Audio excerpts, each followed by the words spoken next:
Dmitry gleefully inquired. Are you strapped in and ready for our next round, my apprentice?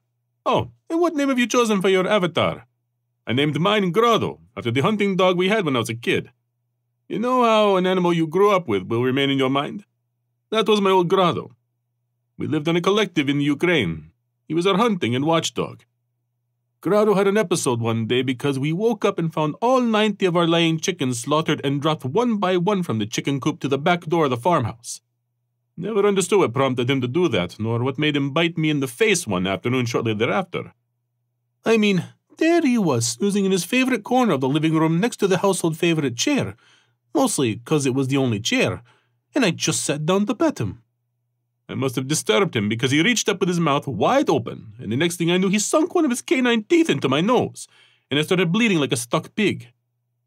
I was afraid Grotto would be beaten for the indiscretion, so I made up a story about accidentally sticking myself with my knife. Thinking back on it, I should have invented a better story. The collective hadn't been too happy with the chicken slaughtering event, and old Grotto disappeared not long after. Probably lived out his days on another farm, bringing happiness to another boy in his new home. But as it turns out, the whole community owed him a debt of gratitude.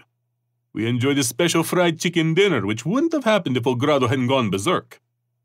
The community commissar would never have allowed us to eat the egg-laying chickens.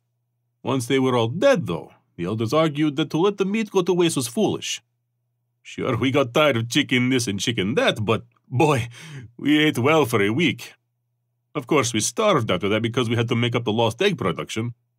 So about you, Chang? Any favorite pets in your background?